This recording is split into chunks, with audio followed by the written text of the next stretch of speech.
All right, so this week for Agent Talk, I'm excited to bring Alex Tooke and his silent partner, who's not here, Derek Weber, who really grew up peak in a way that you just don't see teams explode. So they start out with one agent, now doing 100 million consistently every single year. They've got 20 agents in 3 locations.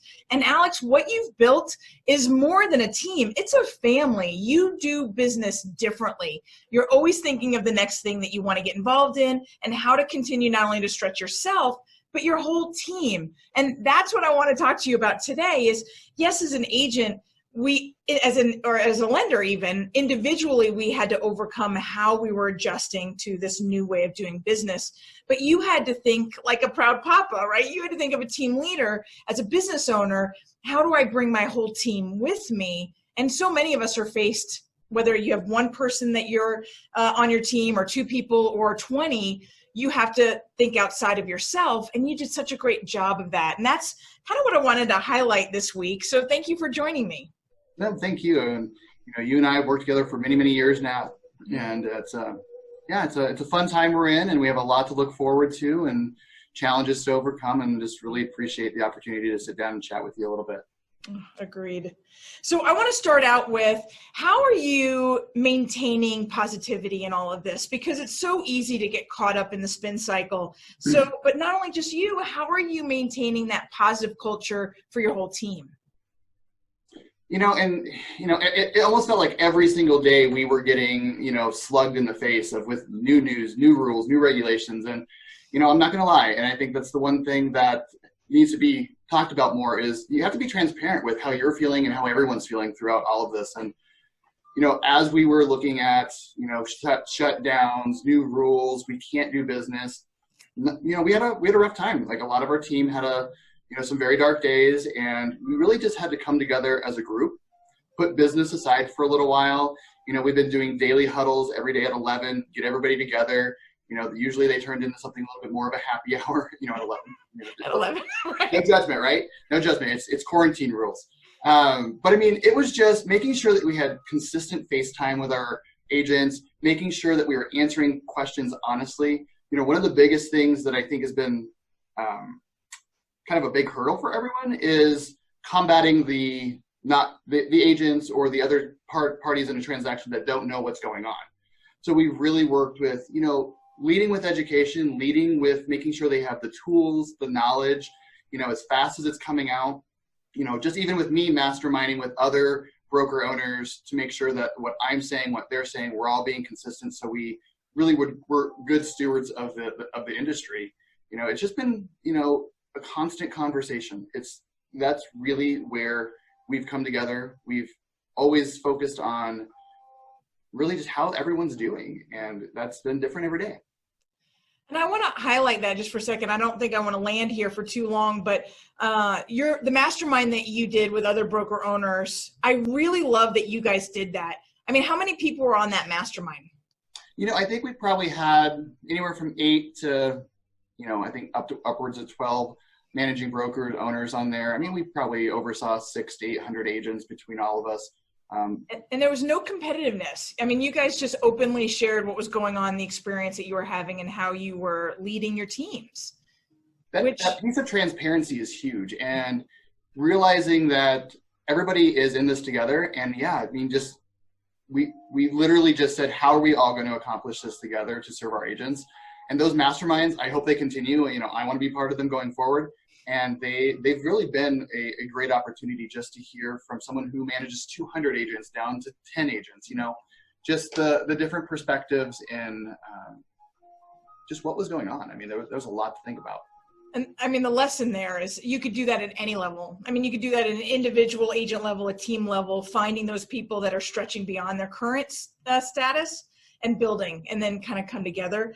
So I love that you guys did that. And I don't want to say it took COVID to make that happen, but it was one of the shining lights within everything that we're doing. Mm-hmm. So one of the things, we just talked about you looking inward and supporting your team. How are you reaching out? How are you helping your clients navigate through the fear and then back into action, given what we were under? And it starts with making sure that the message coming from us is consistent and purposeful. So really, for us as a leadership team, we want to make sure we are up to date on all of the crazy changes going throughout, but making sure we had a consistent basis for our agents to learn and grow from, and that they knew every day they were going to come get the information to have the conversations with clients. I told my entire team, and this sounds weird because obviously we're in sales, but I said at the very beginning of this, you are no longer selling anything. Like there is no opportunity to sell. We are not selling anything. We are only coming from contribution. We are only going to focus on how is everyone doing. It was just so more meaningful to be on point with who are we? We're all going through this, and our clients really responded well to that. It's just as if anybody checks in on you, you're going to be, hopefully welcoming that in. And it's been a change in perspective. I think as realtors, we focus on what script or dialogue are we using, and all of that didn't matter. Only thing that's mattered through this entire thing is how are you doing? Right. And I hear from even additional conversations you and I've had, you're continuing that forward, that focus of contribution first and allowing it to unfold everything else. Which is, I've always said to my team even, I said, if we serve first, the money takes care of itself. It's not about the revenue or the deal. It's about the service. So absolutely. I love that coming from contribution is always the leading force in, how, not only in this instance right now, but just in every instance, add something to the conversation. Don't try to take something away from it. And then spinning off of that, so you're simply asking them how they're doing, you're getting involved in their life. Mm-hmm. How are you, maybe this is just the tactical side of this, how are you staying relevant and in relationship with those folks, since you can't go knock on their door or have coffee or sit down one-on-one? We've had so many amazing conversations. I mean, if we've sent a bomb video out, if we've sent, a text message, they've led to such genuine, awesome conversations with the people that mean the most to us, our friends, our family, our clients, everyone around us. And having the opportunity is a weird word to use right now, but having the opportunity to step back and connect on a different level with everyone has been amazing. The conversations and the stories of success and triumph, and when people are really, really down, sharing those stories. Hey, I just heard this from one of my other friends. That human connection has been so motivating and so inspiring to keep that piece going. And to be honest, there's no secret to it. It's picking up the phone and just asking, hey, how are you doing?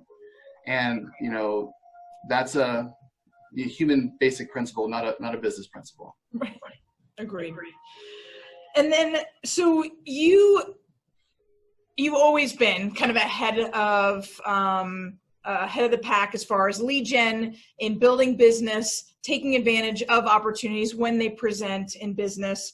So given everything that's happened, what have you done to pivot your business in order to be successful in this time and what we know will be a different new normal?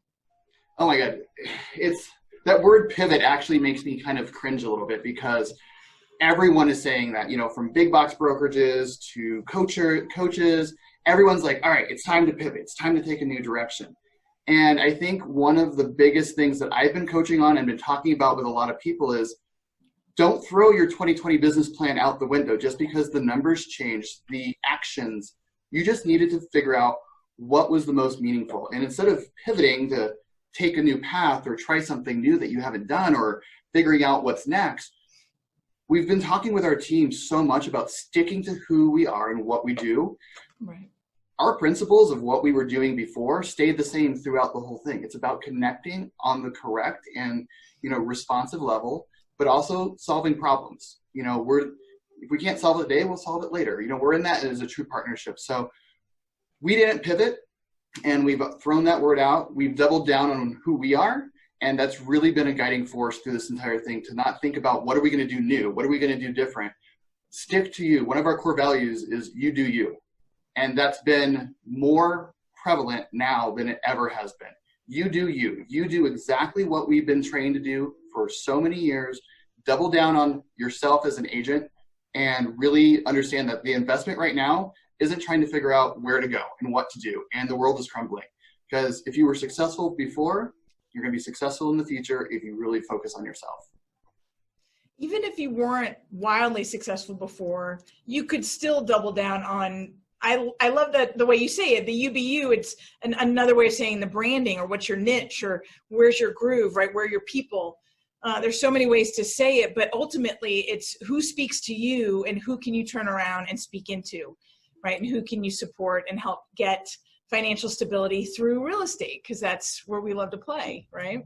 Well, I mean, for example, I mean, we've hired 2 new agents through this entire thing that we've never met face to face, and you know, we're relying on technology and who we are, you know, in these little squares that we have going on now. But regardless, if you've been in the business for years or you're just getting in the business, right now is a time to really focus on your big why. Why did you get into real estate? You know, if you got into it for a big paycheck, you know, okay, that's cool, like great.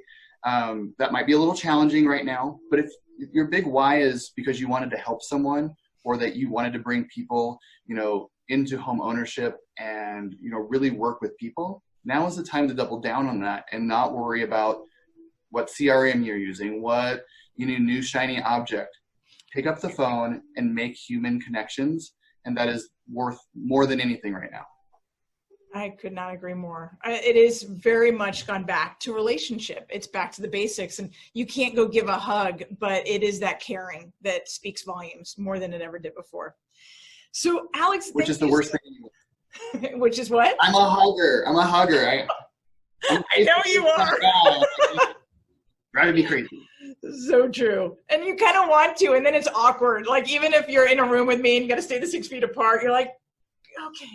I know. We've had our like social distance hugs and elbowed just to. Not the same. So Alex, thank you so much for taking some time. I know that this is absolutely going to help somebody kind of see where they're headed. But either way, I just always enjoy my time with you, and I just really appreciate you sharing so openly. I appreciate you, Nicole. And right now it's, you know, let's all get back to connecting with people and realize that we have a lot of positivity and optimism out there. So, but I appreciate the opportunity to sit down and chat with you. And of course, we'll do it again. Sounds good. All right. Bye-bye. Bye.